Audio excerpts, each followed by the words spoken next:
इस सदन के मेंबर्स को इस महत्वपूर्ण बिल में उन्होंने जो नोटिस दिया उसको एडमिट करके बोलने का मौका दिया। सबसे पहले तो मैं इनका नोटिस क्यों स्टैंड नहीं करते हैं और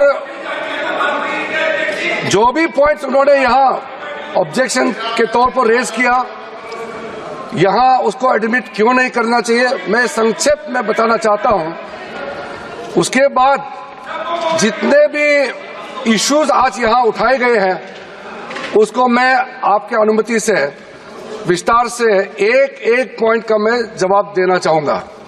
और मैं ये मानता हूं, विश्वास है कि मेरे बात को ध्यान से सुनने के बाद अंत में इन्होंने जो भी आशंकाएं व्यक्त किए हैं या गलत तरीके से यहां बातें बताया गया है, सब चीज को मैं दूर करूंगा।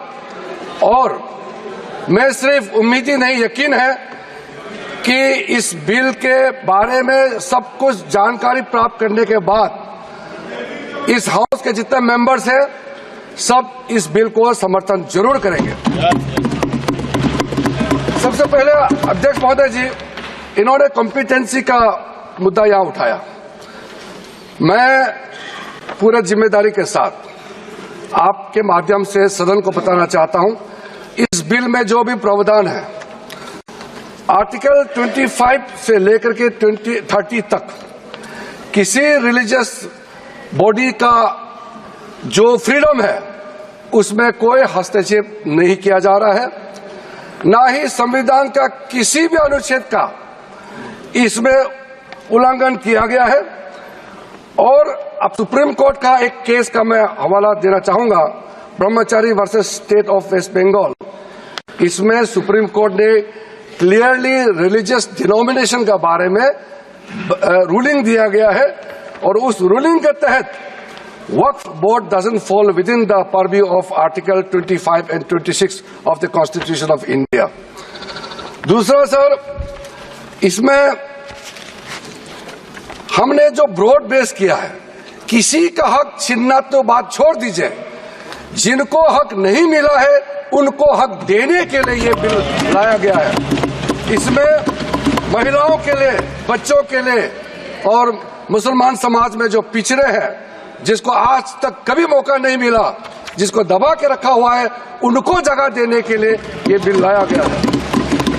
और सर, संविधान के कंकरेंस लिस्ट एंट्री नंबर 10 और 28 में आज के जो विषय हम लोग चर्चा कर रहे हैं वो एंट्री 10 और एंट्री 28 में ये कंकरेंस लिस्ट में है। इसलिए ये पूरा लेजिस्लेटिव कॉम्पिटेंस इस सदन के पास है, भारत सरकार के पास है, इस सदन में ये बिल पेश करने का। अध्यक्ष महोदय जी, जैसे मैंने कहा है, सबका पॉइंट्स को मैंने नोट भी किया, बहुत अच्छी तरह से सबका कंसर्न को भी हमने नोट किया है। मैं बारी बारी से कहना चाहता हूं, सबसे पहले तो सर, ये वक्फ अमेंडमेंट बिल ये पहली बार इस सदन में पेश नहीं किया गया है। अंग्रेजों के जमाने से लेकर के उससे पहले का लंबा इतिहास में मैं नहीं जाना चाहता हूं, लेकिन आजादी के बाद सबसे पहले ये एक्ट लाया गया है। 1954 में सबसे पहले ये एक्ट लाया गया था।